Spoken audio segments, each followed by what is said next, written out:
आज की डेट में क्यों नेसेसरी है हेल्थ इंश्योरेंस लेना? पहले ये था कि अवेयरनेस कम थी, लोगों को पता कम था कि ये क्या होता है, लोगों को लगता है शायद काम आएगा कि नहीं आएगा। मतलब मान लो कोई बीमारी होगी या क्रिटिकल इलनेस होगी जैसे कैंसर जैसी बीमारी, और वहाँ पर बिल आता है लंबा चौड़ा, बहुत लाखों में बिल आ जाता है। मैम कोरोना के टाइम से लोग सारे अवेयर हो चुके हैं, उन्होंने मतलब अपने लव्ड वंस को खोते हुए भी देखा है। ऐसा बोला जाता है ना मैम कि अगर आपके साथ कोई नहीं खड़ा तो आपका इंश्योरेंस खड़ा होता है। बिल्कुल बिल्कुल। तो क्या मैं अभी जो मैंने पॉलिसी ले रखी है तो मैं क्या अपनी अपकमिंग वाइफ को उसके अंदर ऐड कर सकता हूँ उस पॉलिसी के अंदर? स्पाउस एडिशन पॉसिबल होता है। क्या कोई पर्सन मल्टीपल हेल्थ इंश्योरेंस ले सकता है? बट एक चीज़ का ध्यान रखना, health insurance is a contract of indemnity. जैसे अब बहुत सारा पैसा इकट्ठा हो गया तो कल को कंपनी भाग भी सकती है।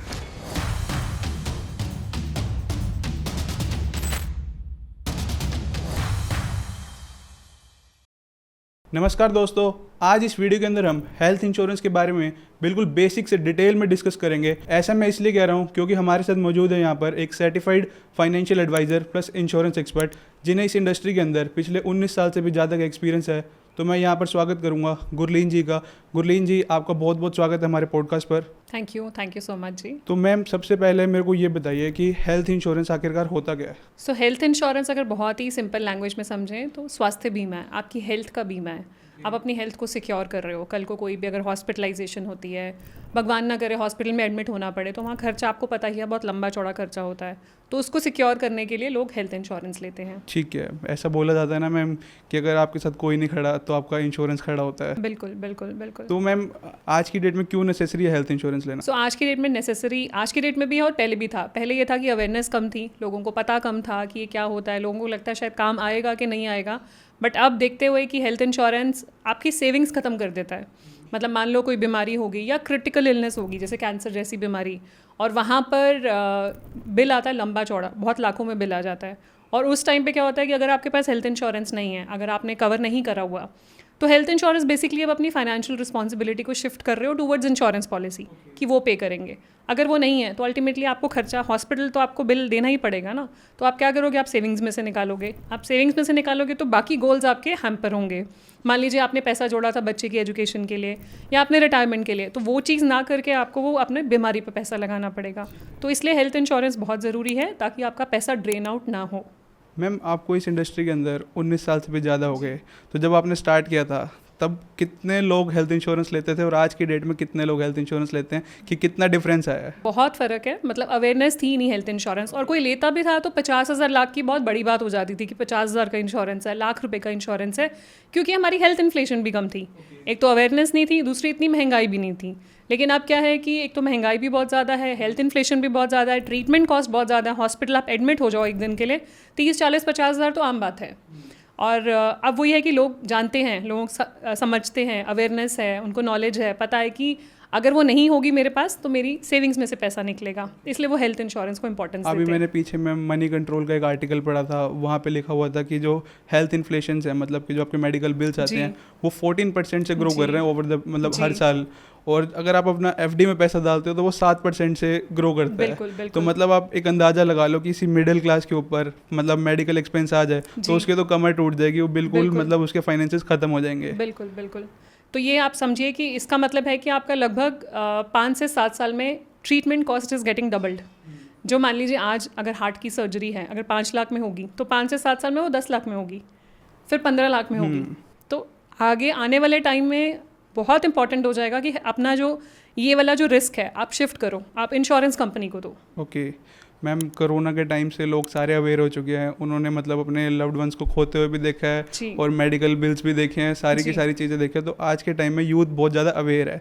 तो मैम सबसे पहले मेरे को ये बताइए कि एक राइट एज क्या होती है हेल्थ इंश्योरेंस लेने की?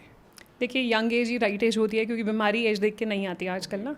सो आप ये नहीं है कि अगर हायर एज पे होंगे तभी बीमारी होगी, और दूसरा बीमारी नहीं भी हो तो एक्सीडेंट के चांस तो सबके इक्वल ही हैं, और एक्सीडेंट की वजह से अगर हॉस्पिटल जाना पड़ गया तो और भी प्रॉब्लम है। सो इसलिए जितना जल्दी आप हो सके उतना जल्दी हेल्थ इंश्योरेंस लें। ओके मैम, मैक्स एज क्या होती है हेल्थ इंश्योरेंस लेने की? लाइक कि कोई पर्सन 65 अबव है तो क्या उसे हेल्थ इंश्योरेंस मिल जाएगा?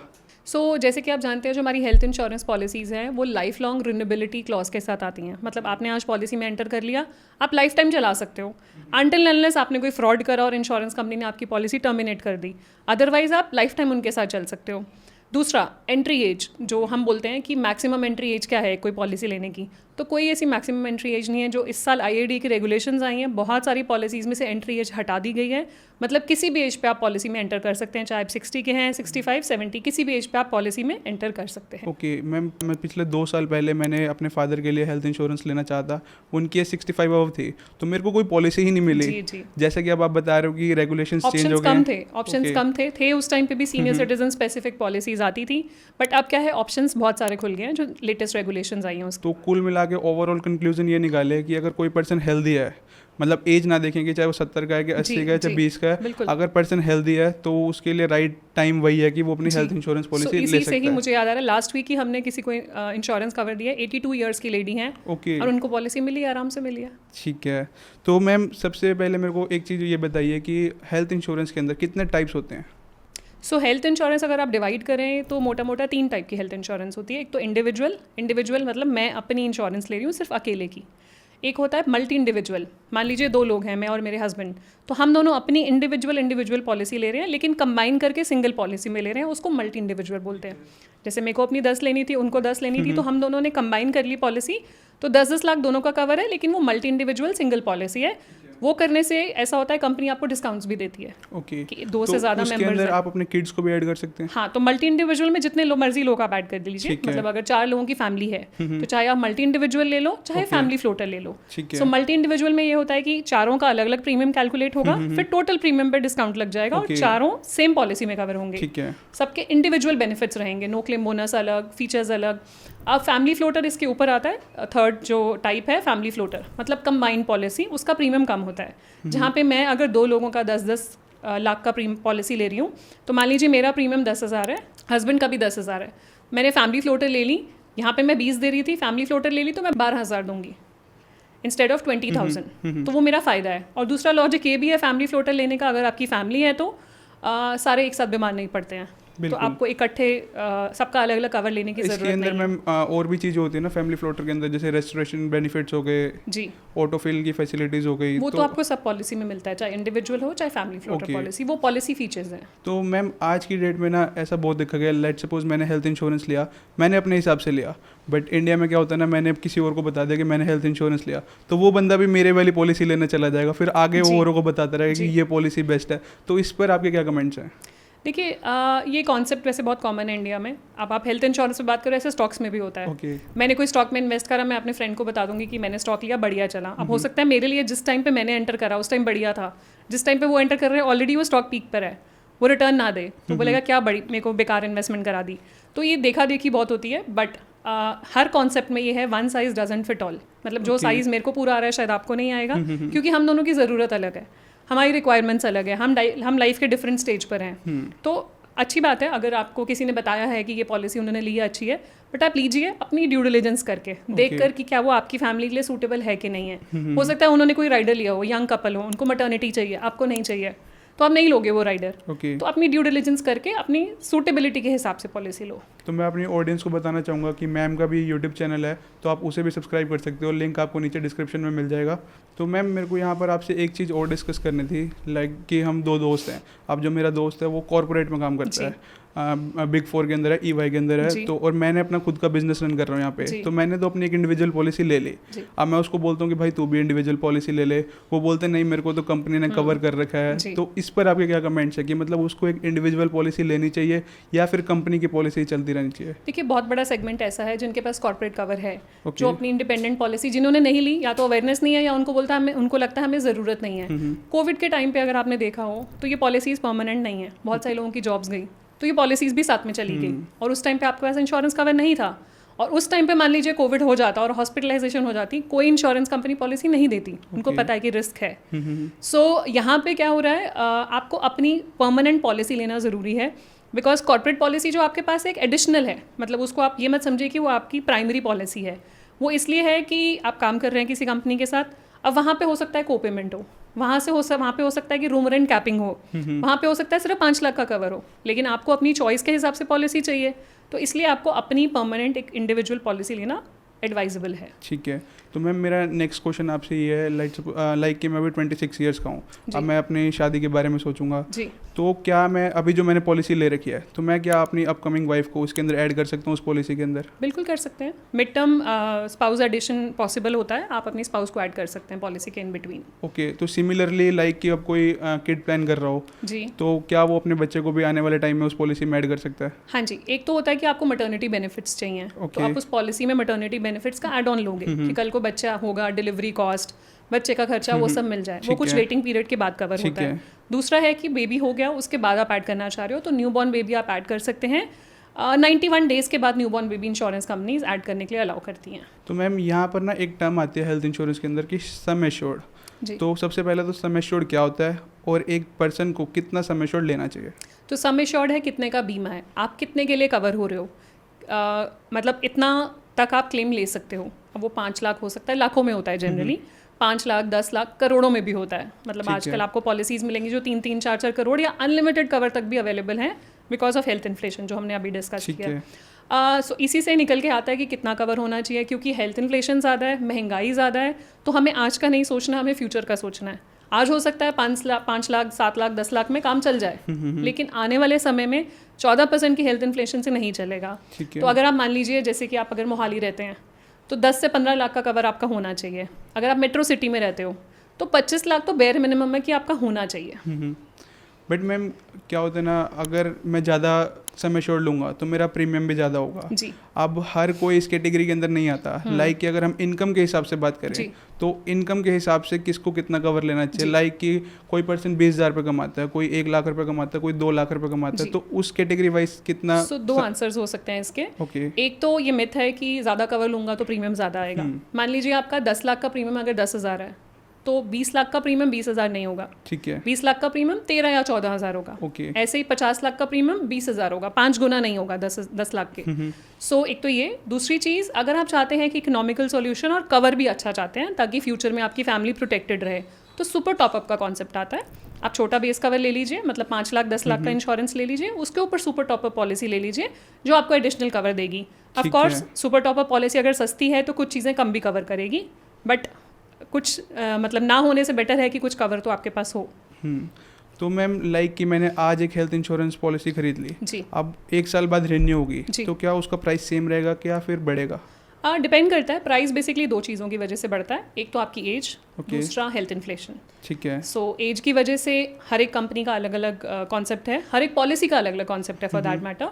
कोई कंपनी और कोई पॉलिसी आपकी हर साल प्रीमियम बढ़ाएगी एज के हिसाब से, कोई कंपनीज आपकी 5-5 साल के स्लैब में, मान लीजिए कोई 30 ईयर्स का है तो 31 to 35 एक स्लैब है, 36 to 40 एक स्लैब है, और 41 to 45 तीसरा स्लैब है। ठीक है। अब दूसरा होता है महंगाई, ये तो एज के हिसाब से बढ़ा। इन बिटवीन अगर इंश्योरेंस कंपनीज को लगता है कि हमने इतने क्लेम पे कर दिए, इतनी महंगाई है, हम इस प्रीमियम में सस्टेन नहीं कर पा रहे, मतलब हम अंडर राइटिंग लॉसेस कर रहे हैं प्रॉफिट्स की बजाय, बिकॉज वो भी एक बिजनेसेस हैं, तो लॉसेस कर रहे हैं, तो क्या करेंगे? उनका सोल्यूशन क्या है? प्राइस बढ़ाना, वो प्रीमियम बढ़ाएंगे। तो वो इन्फ्लेशन की वजह से भी 3 से 4 साल में प्रीमियम्स इंक्रीज कर सकते हैं। बट मैम कितने % से इंक्रीज करता है? सो देखिए, एज का इम्पैक्ट आप लेके चलें कि 5 साल में लगभग 18 से 20% आता है, हायर एज पे और ज़्यादा आता है, और इन्फ्लेशन इम्पैक्ट 10 से 15% आता है। ठीक है। तो मैम एक डाउट मेरा ये है कि क्या कोई पर्सन मल्टीपल हेल्थ इंश्योरेंस ले सकता है? जी, ले सकते हैं, बट एक चीज़ का ध्यान रखना, health insurance is a contract of indemnity. मतलब जितना नुकसान हुआ उतना ही इंश्योरेंस कंपनी देगी। हम फ़ायदा नहीं उठा सकते हैं हेल्थ इंश्योरेंस पॉलिसी से। मान लीजिए मैंने 2 कंपनी से 5-5 लाख की पॉलिसी ली, अब मेरा हॉस्पिटल में बिल आ गया 5 लाख, अब मैं ये नहीं कर सकती कि दोनों से 5-5 लाख क्लेम कर लूँ, मैं एक से ही करूँगी, या 2.5 लाख दोनों से, या 1 से 5 लाख। ठीक है। अगर मैम लेट सपोज किसी का बिल 15 लाख आया जी, और एक पॉलिसी आपकी कवर कर रही है 10 लाख, दूसरी कवर कर रही है 5 लाख, तो टोटल दोनों से ले सकते हो 15 लाख रुपए का वहाँ पे वो पे कर सकते हैं कंपनी की। जी। तो मैम मेरे को यहाँ पर एक चीज़ ये बताइए कि पॉलिसी लेते टाइम हमें किन किन बातों का ध्यान रखना चाहिए? पॉलिसी लेते टाइम बहुत सारी चीज़ें हैं जिसका ध्यान रखना चाहिए, क्योंकि एंड में होता क्या है, हम बोलते हैं क्लेम नहीं देती इंश्योरेंस कंपनी, उसके कुछ रीजंस हैं, बिकॉज जो हम कॉन्ट्रैक्ट में एंटर कर रहे हैं that's a contract of good faith. तो आपको कुछ चीज़ों का ध्यान रखना है बिफोर बाइंग द पॉलिसी। सबसे पहला, आप जो डिस्क्लोजर दे रहे हैं, जो प्रपोजल फॉर्म भर रहे हैं, वो खुद फिल कीजिए, या अगर किसी और से भी फिल करा रहे हैं तो क्रॉस चेक ज़रूर कीजिए, बिकॉज मैक्सिमम गलतियाँ प्रपोजल फॉर्म फिल करते होती है, चाहे वो बेसिक डिटेल्स हों, जैसे कि नाम गलत भर दिया, ईमेल आईडी गलत फिल कर दी, मेडिकल हिस्ट्री इनकम्प्लीट फिल कर दी, या फिल करी नहीं। आपने मान लीजिए किसी को बताया था कि ये मेरी मेडिकल हिस्ट्री है, आप फिल कर दीजिए। उन्होंने नहीं फिल करी और प्रपोजल फॉर्म सबमिट हो गया। अब क्या होगा, जब क्लेम आएगा तो क्लेम के टाइम पे क्लैश हो जाएगा। आप बोल रहे हैं मैंने बताया है, लेकिन कंपनी के पास तो इन्फॉर्मेशन नहीं गई। तो अपना प्रपोजल फॉर्म क्रॉस चेक करना बहुत इंपॉर्टेंट है। ठीक है। दूसरा, आपकी इंटेंशन होनी चाहिए कि मुझे अपनी प्री एग्जिस्टिंग कंडीशंस बतानी है, क्योंकि Okay. इंडिया में पॉलिसी खरीदी और बेची गलत तरीके से जाती है, जिससे कि क्लेम्स में प्रॉब्लम होती है। ओके। कि आपने सही तरीके से बताया नहीं, या आगे वाले ने आपको गाइड नहीं करा कि क्या बताना है क्या नहीं बताना है, या किस तरीके से आपको फॉर्म फिल करना है। तीसरी चीज़, जब भी आप पॉलिसी ले रहे हैं, कुछ बेसिक चीज़ें हैं जो आपको ध्यान रखना है कि पॉलिसी में रूम रेंट कैपिंग ना हो।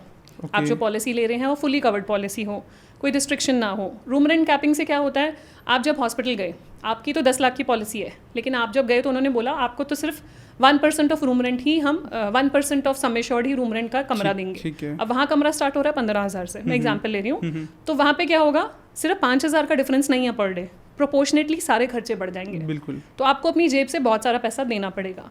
तो कोशिश कीजिए रूम रेंट कैपिंग वाली पॉलिसी ना लें। और पॉलिसी जब ले रहे हैं तो उसकी सब लिमिट्स चेक करें। कोई ऐसा तो नहीं है कि इस बीमारी पे इतना ही मिलेगा, या कोई कैपिंग्स हैं वो चेक करें। तो आपको मोटा मोटा पॉलिसी के बारे में पता होना चाहिए।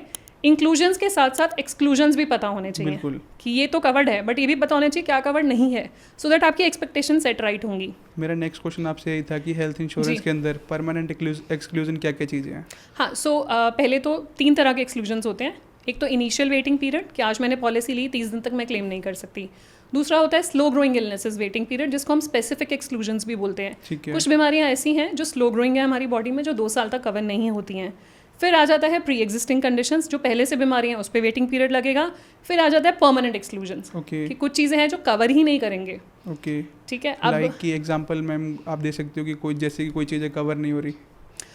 सो परमानेंट एक्सक्लूजन में आ जाता है आपका सेल्फ इन्फ्लिक्शन। मतलब मान लीजिए कोई अल्कोहल लेता था, ठीक है। और बहुत ज़्यादा अल्कोहल लेता था, और उसकी वजह से उनका लिवर ख़राब हो गया, या स्मोक करते थे उसकी वजह से लंग्स ख़राब हो गए। अब ये परमानेंट एक्सक्लूजन है, ओके। इसमें क्लेम नहीं मिलेगा, सेल्फ इन्फ्लिक्शन क्लॉज लग जाएगा। तो ऐसी बहुत सारी चीज़ें होती हैं जो परमानेंटली, जैसे एडवेंचर स्पोर्ट्स करते हुए आपको चोट लग गई, तो आपको इंश्योरेंस कंपनी क्लेम नहीं देगी। ठीक है। तो ये आपकी पॉलिसी वर्डिंग में एक लिस्ट है पूरी, जो परमानेंट एक्सक्लूजन्स के नाम से है कि 100% हम क्लेम देंगे ही नहीं। ओके मैम, जैसा अभी आप बता रहे थे कि हमें अपनी सारी की सारी चीज़ें हेल्थ इंश्योरेंस कंपनी के साथ डिस्क्लोज करनी होती है। लाइक कि मेरे को यहाँ पर एक डाउट है कि जैसे मैंने अभी पॉलिसी ले ली, उस टाइम तक मेरे को कुछ बीपी शुगर कुछ भी नहीं था, बट 1 साल बाद हो गया, तो उस केस में मेरे को क्या करना चाहिए? मेरे को कंपनी को बताना चाहिए? मतलब अगर मैं बताऊं तो फिर कैसे बताऊं? सो हेल्थ इंश्योरेंस में अंडर राइटिंग जो होती है ना, पॉलिसी लेने के टाइम ही होती है, बाद में नहीं होती। आपने आज पॉलिसी ली, आज आपकी हेल्थ ठीक है, तो आपकी पॉलिसी उन टर्म्स एंड कंडीशंस पे इशू होगी। अब मान लीजिए 1 साल बाद कुछ बीपी डायग्नोज हो गया, अब जब तक मैं सेम सम एश्योर्ड पे कंटिन्यू कर रही हूँ, मान लीजिए 10 लाख पे मैंने ली थी, मैं 10 लाख पे ही चालू उसको आगे रख रही हूँ, तो मुझे इंश्योरेंस कंपनी को बताने के लिए मैं ऑब्लिगेटेड नहीं हूँ, क्योंकि बाद में डायग्नोज हुआ है। अगर मैं सम एश्योर्ड बढ़ाती हूँ, मान लीजिए मैं 10 को 15 करती हूँ रिन्यूअल के टाइम पे, तो मुझे बताना पड़ेगा कि मुझे बीपी डायग्नोज हुआ था, तो मैं ये डिस्क्लोज करना चाहती हूँ, लेकिन पुराने 10 लाख पे कोई इम्पैक्ट नहीं आएगा उसका। जो ऊपर का 5 लाख ले रही हूँ उस पर ही इम्पैक्ट आएगा। ठीक है। ये होता है फ्यूचर में आपको जब डायग्नोज हुआ है वो पेपर संभाल के रखना होता है, ताकि क्लेम में कोई प्रॉब्लम ना आए आगे आपको। ओके मैम, एक टर्म होती है हेल्थ इंश्योरेंस के अंदर फ्री लुकअप पीरियड, तो वो क्या होता है बेसिकली? फ्री लुक होता है बेसिकली वो कस्टमर्स के लिए होता है कि आपने आज पॉलिसी ली है, आप पॉलिसी को अच्छे से पढ़िए, देखिए, अगर आप सेटिस्फाइड नहीं है कोई टर्म्स एंड कंडीशन से, तो आप उसको कुछ नंबर ऑफ डेज आपको दिए जाते हैं, 15 डेज जनरली, 15 दिन में आप उसको वापस कर सकते हैं without any charges. Insurance company पूरा पैसा आपको वापस देगी। मैम एक डाउट मेरे को ये पूछना है कि इंश्योरेंस कंपनी जो है वो पूरा का पूरा काम कैसे करती है? लाइक कि आपने भी हेल्थ इंश्योरेंस करवा रखा है, मैंने भी करवा रखा है, एडिटर्स ने भी करवा रखा है, सबने करवा रखा है, तो एक पूल में पैसा आ गया, तो उसके बाद वो कैसे उस चीज़ को यूटिलाइज करती है? हाँ, सो आपने आंसर दे दिया, ये पूल इकट्ठा हो गया बेसिकली। सो देखिए यहाँ पे है कि लाइक माइंडेड पीपल जिनकी इंटेंशन है पॉलिसी लेने की, उन्होंने एक प्रीमियम पे करा, वो प्रीमियम का पूल इकट्ठा हो गया। अब जिसको भी ज़रूरत पड़ेगी, अब अगर मान लीजिए एग्जांपल लूँगी, 100 लोगों का ग्रुप है, उन्होंने पैसा दिया इंश्योरेंस कंपनी को ये कंडीशन पे कि सबको 10-10 लाख का बीमा दे दिया। अब जिसको 10 लाख रुपए की क्लेम की ज़रूरत है, वो उस पूल में से उसको पैसा दे देंगे। अब ऐसा तो नहीं होगा कि सबको 10-10 लाख की ज़रूरत पड़ जाएगी, तो उसी पूल में से इसी तरीके से इंश्योरेंस कंपनी काम करती है, और जो पैसा बच जाता है वो इन्वेस्ट करती है और ग्रो करती है। तो मैम जैसे अब बहुत सारा पैसा इकट्ठा हो गया, तो कल को कंपनी भाग भी सकती है, तो इनको कौन रेगुलेट करता है? IRDAI, so insurance regulator development authority of India. So insurance एक रेगुलेटेड इंडस्ट्री है, भागता कोई नहीं है, बट ये है टेक ओवर्स कई बार हो जाते हैं। कोई कंपनी स्टैंड अलोन है, उसको किसी और जनरल इंश्योरेंस कंपनी ने टेक ओवर कर लिया, वो चीज़ होती है। तो उसमें होता है IRDA का पूरा रोल होता है। तो हर इंश्योरेंस बेसिकली कस्टमर का कोई लॉस नहीं होता। कस्टमर का नुकसान नहीं होता, पॉलिसी होल्डर बेफिक्र रहे कि उनको पता है IRDA बैठा है, वो पॉलिसी होल्डर्स के वेलफेयर की ही बात करेंगे। ओके मैम, लाइक मेरे को एक डाउट यहाँ पर ये था कि हर कोई ट्रीटमेंट ना मैम एलोपैथी पे नहीं होता, कोई आयुर्वेदा पे भी ट्रीटमेंट करवाते हैं, तो उस केस में कंपनी क्या आयुर्वेदा ट्रीटमेंट पे भी मतलब इंश्योरेंस कवर करती है? जी, इसको बोलते हैं ऑल्टरनेटिव ट्रीटमेंट्स, आयुष बोलते हैं, आयुर्वेदा, यूनानी, सिद्धा, होम्योपैथी। तो इसकी भी हॉस्पिटलाइजेशन स्टार्ट हो गई है। तो OPD कवर नहीं होता, लेकिन अगर आयुष हॉस्पिटल में जाके आप एडमिट हो रहे हैं और ट्रीटमेंट ले रहे हैं तो वो कवर्ड है मोस्ट ऑफ द पॉलिसीज में। ओके मैम, मेरे को सबसे पहले एक मिथ मेरा ये क्लियर करो कि लाइक मैंने सुना था कि अगर आपको क्लेम लेना है मेडिकल कंपनी तो आपको हॉस्पिटल में 24 आवर्स के लिए एडमिट होना पड़ता है, ये क्या सच है कि गलत है? देखिए, डिपेंड करता है कि किस टाइप के ट्रीटमेंट के लिए आप एडमिट हुए हैं। ओके सो अगर कुछ सर्जरीज ऐसी भी होती हैं जिनको डे केयर सर्जरी बोलते हैं, जहाँ पे 24 आवर्स के लिए एडमिट होने की ज़रूरत नहीं है, जैसे कि कैटरैक्ट आपको 24 घंटे रहने की ज़रूरत नहीं है because of advancement of science and technology. So वहाँ पे आप सुबह जाके 4-5 घंटे या शाम में वापस आ जाते हैं, तो वो डे केयर ट्रीटमेंट माना जाता है। तो अब डिपेंड करता है ट्रीटमेंट किस टाइप का है। अगर वो ट्रीटमेंट डे केयर प्रोसीजर्स में नहीं आता तो आपको 24 घंटे एडमिट होना ज़रूरी है। लाइक मैम, किसी पर्सन ने पॉलिसी ली तो क्या वो उस पॉलिसी को लाइफ टाइम तक रेन्यू कर सकता है? हाँ जी, लाइफ टाइम रिन्यूएबिलिटी वाली पॉलिसीज़ हैं जितनी भी हैं आजकल। तो मैम, हेल्थ इंश्योरेंस के अंदर बहुत सारी टर्म्स होती है, जब हम पॉलिसी परचेज करते हैं उस टाइम पे बहुत सारी टर्म्स होती हैं, तो मैं आपको कुछ टर्म्स बताऊंगा, आप उनका फटाफट आंसर देना और प्लीज़ हो सके तो कुछ एग्जाम्पल के साथ शेयर करना। तो मैम सबसे पहले ये बताइए कि ICR क्या होता है?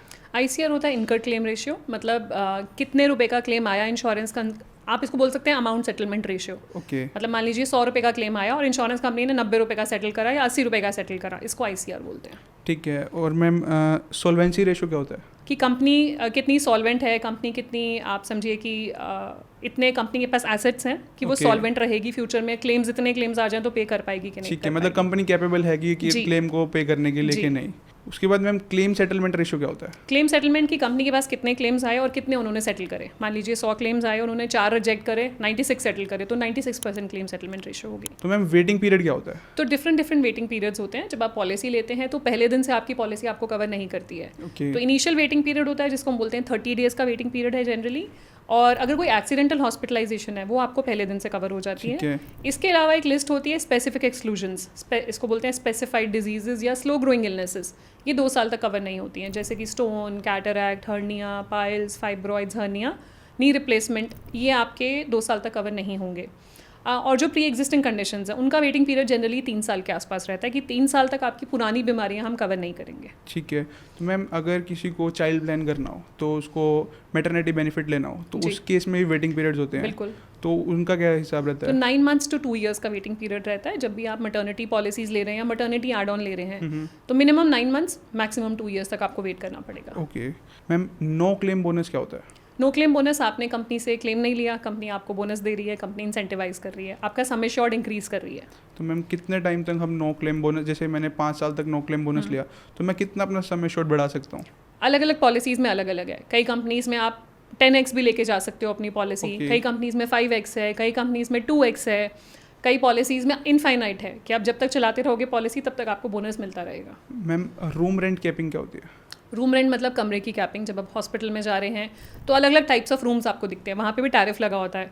वार्ड है, ट्विन शेयरिंग रूम है, सिंगल प्राइवेट AC रूम है, deluxe, super deluxe, sweet and above, आपके हिसाब से कि आपको कहाँ पे ट्रीटमेंट लेना है। एग्जैक्टली। तो रूम रेंट कैपिंग होता है कई पॉलिसीज़ में कि आपका सम एश्योर्ड मान लीजिए 5 लाख है, कंपनी बोल रही है हम सिर्फ 1% ही देंगे।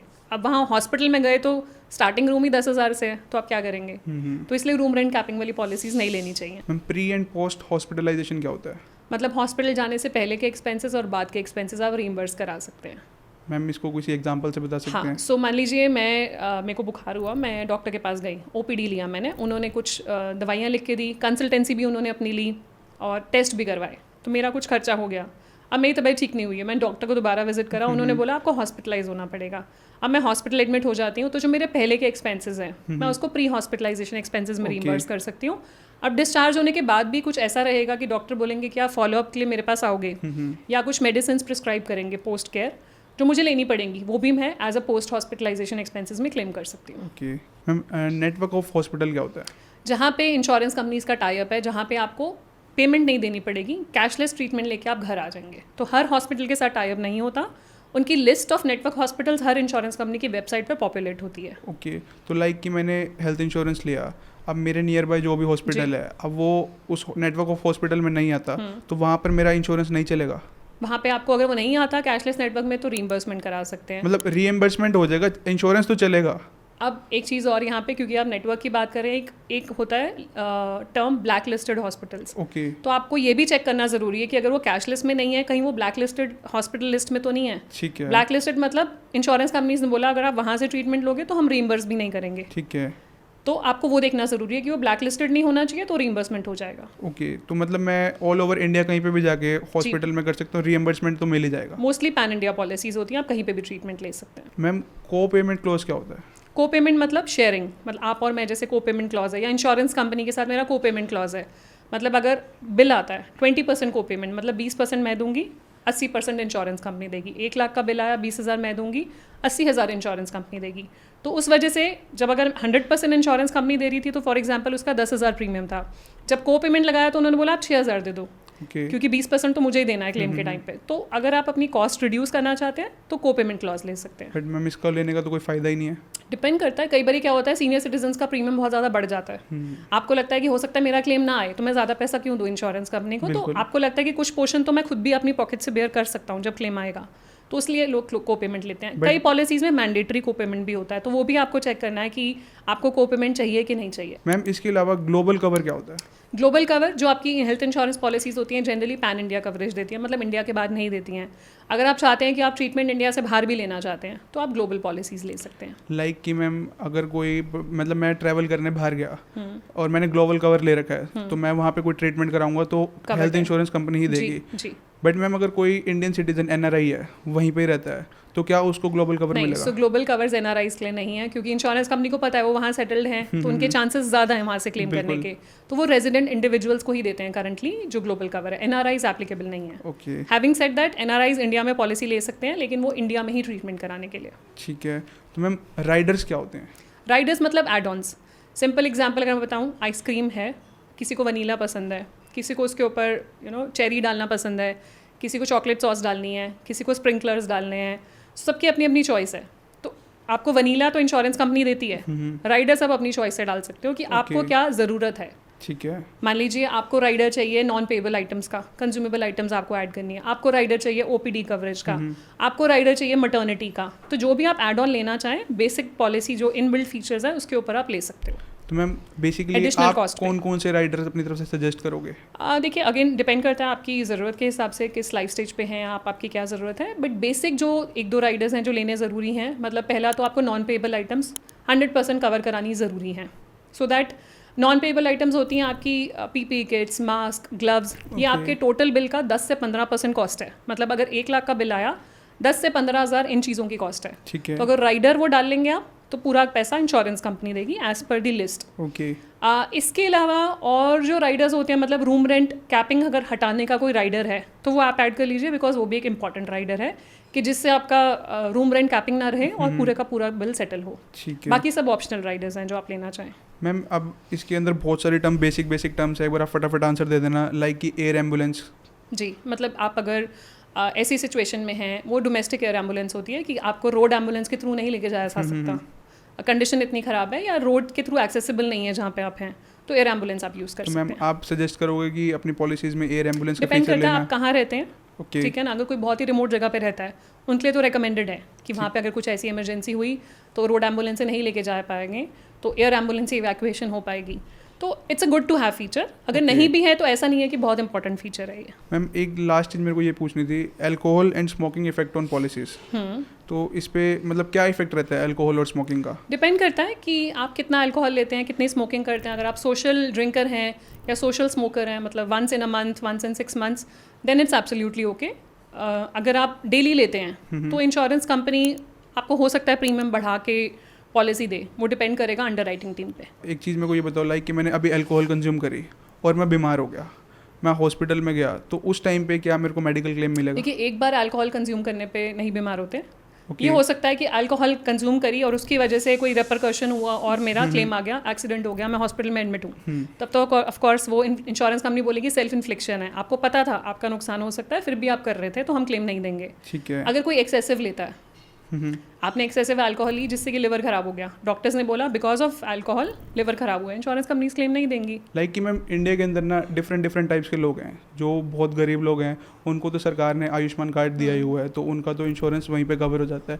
लाइक कि बहुत ज़्यादा अमीर लोग हैं, मतलब कि बिल्कुल प्रीमियम कैटेगरी में आते हैं, उनको तो वैसे इंश्योरेंस की ज़रूरत नहीं, उनके पास तो वैसे बल्क के अंदर पैसा रहता है। बट बचा कौन? बचा तो आम इंसान। अब एक आम इंसान को खुद का इंश्योरेंस खुद ही ढूंढना है। तो मैम आप अपने 19 साल के एक्सपीरियंस में बता सकते हो कि मतलब आज के टाइम में मोस्ट सेलिंग इंश्योरेंस कौन से चल रहे हैं? देखिए ऐसी कोई लिस्ट नहीं है, मोस्ट सेलिंग हर एक एरिया में अलग अलग पॉलिसीज़ बिकती हैं, मगर आप 4-5 कंपनीज़ के नाम पूछना चाहें जो ज़्यादातर लोग लेते हैं या जिनका मार्केट शेयर अच्छा है, टू नेम फ्यू, आपका HDFC अर्गो है, नीवा बूपा है, टाटा AIG है, ICICI लोम्बार्ड है, स्टार हेल्थ है, आदित्य बिरला है। तो ये कुछ कंपनीज़ हैं जिनकी मार्केट शेयर अच्छा है और काफ़ी लोगों के पास इनकी पॉलिसीज़ हैं। तो मैम हेल्थ इंश्योरेंस क्लेम करने का क्या प्रोसेस रहता है? लाइक कि मैंने हेल्थ इंश्योरेंस लिया हुआ है, अब मैं हॉस्पिटल में एडमिट हो गया, तो अब क्या प्रोसेस रहेगा? मतलब एक जो नया पर्सन होगा उसको नहीं पता होगी कि इसको करना क्या है, तो क्या पूरा का पूरा प्रोसेस रहता है? सो जब आप हेल्थ इंश्योरेंस लेते हैं, आपको हेल्थ इंश्योरेंस पॉलिसी दी जाती है, हेल्थ इंश्योरेंस कार्ड्स दिए जाते हैं या कार्ड्स दिए जाते हैं आपको, सॉफ्ट कॉपीज़। सो अगर तो वो पहला स्टेप होता है चेक करना कि जिस हॉस्पिटल में आप जा रहे हैं वो कैशलेस नेटवर्क में है कि नहीं है। अगर तो है तो आप अपना कार्ड देंगे पॉलिसी का, वो इंश्योरेंस कंपनी से कोऑर्डिनेट करेंगे और आपका क्लेम सेटल करेंगे। आपको सिर्फ कार्ड देना है, KYC डॉक्यूमेंट्स देने हैं। हॉस्पिटल में TPA डेस्क होता है, वो TPA डेस्क इंश्योरेंस कंपनी के TPA से कनेक्ट करता है और आपका क्लेम सेटल कराता है। दूसरा होता है अगर वो हॉस्पिटल नेटवर्क पे है ही नहीं तो आपको रीइंबर्समेंट ले जाना पड़ेगा। मतलब आप हॉस्पिटल गए, नॉर्मल तरीके से जो आप ट्रीटमेंट कराते हो, सारे मेडिकल फाइल्स, रिसीट्स, बिल्स वो आप अपने पास रख लेते हो और डिस्चार्ज के बाद विदिन 30 डेज आपको वो बिल्स इंश्योरेंस कंपनी में पहुंचाने होते हैं, क्लेम फाइल करना होता है और वहाँ से फिर क्लेम सेटल होता है। तो मैम बेसिकली एक पर्सन को ये देखना चाहिए कि किस कंपनी का रीएम्बर्समेंट प्रोसेस काफ़ी अच्छा है जी। लाइक कि कैशलेस पे ज़्यादा मत देखो कि रीएम्बर्समेंट पे देखो। ठीक है, अगर आपके डॉक्यूमेंट्स कंप्लीट है एक बार में तो आई डोंट थिंक सो कहीं पे भी प्रॉब्लम आती है।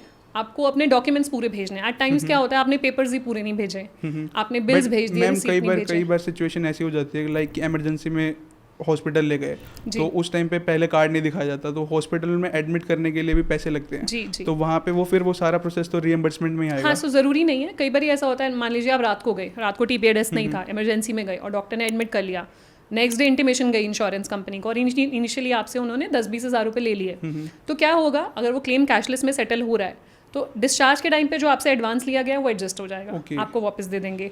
या हॉस्पिटल ही कैशलेस में नहीं है फिर तो आपको पूरा का पूरा रीइंबर्समेंट ही डालना पड़ेगा। मैम अगर हेल्थ इंश्योरेंस कंपनी क्लेम ना दे तो उस केस में क्या करना चाहिए? लाइक कि मेरे टर्म्स एंड कंडीशन बिल्कुल वेरीफाइड है, सब कुछ फुलफिलमेंट है, बट कंपनी मना कर रही है, डिनाई कर रही है कि आपको क्लेम नहीं मिलेगा, तो उस केस में क्या कर सकते हैं? मतलब आप बोल रहे हैं जेन्युइन क्लेम था लेकिन इंश्योरेंस कंपनी ने नहीं दिया, तो पॉलिसी होल्डर्स कहाँ जाएँ?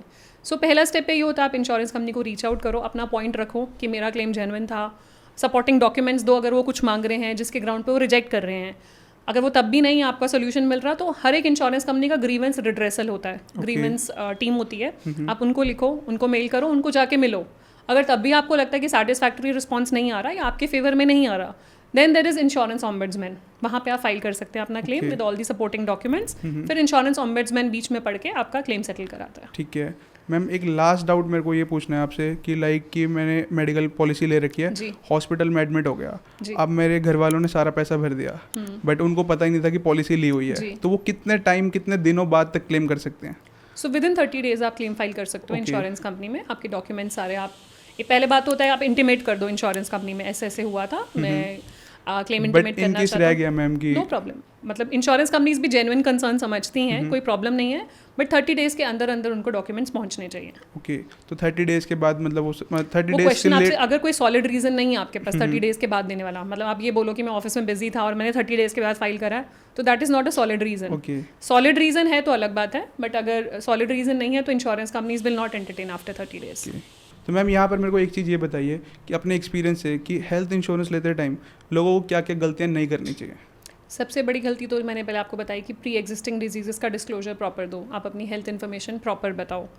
दूसरा, प्रपोजल फॉर्म चेक करो, मतलब वो don't take it for granted कि कोई बात नहीं जो लिखा है ठीक है, but long term, because it's a long term contract, ऐसा नहीं है 1-2 साल के लिए कर रहे हो आप, 10 साल बाद आपको याद भी नहीं रहेगा प्रपोजल फॉर्म में क्या भरा है, तो इसलिए चेक करना ज़रूरी है। तीसरा, टर्म्स एंड कंडीशंस प्रॉपर्ली आप देखो पॉलिसी की, ऐसा ना हो कल को आपको लगे ये तो मुझे मिलना चाहिए था बट टर्म्स एंड कंडीशंस में तो मेंशन था नहीं मिलेगा, तो आपने अच्छे से नहीं देखा इसलिए आपको पता नहीं था। एंड चौथा, अपनी ड्यू डिलिजेंस करके पॉलिसी लो, मतलब जो भी पॉलिसी ले रहे हो सिर्फ किसी के कहने पर नहीं, अपनी रिसर्च करने के बाद ही पॉलिसी लो। तो thank you so much ma'am, आपने सारे के सारे क्वेश्चंस का आंसर किया। बाकी मैं अपनी ऑडियंस से कहना चाहूँगा, अगर किसी को कुछ भी डाउट हो तो वो नीचे कमेंट सेक्शन में पूछ सकता है, मैम और मैं रिप्लाई करने की कोशिश जरूर करेंगे। बाकी हम मिलते हैं नेक्स्ट वीडियो में। Till then have a right path means focus path.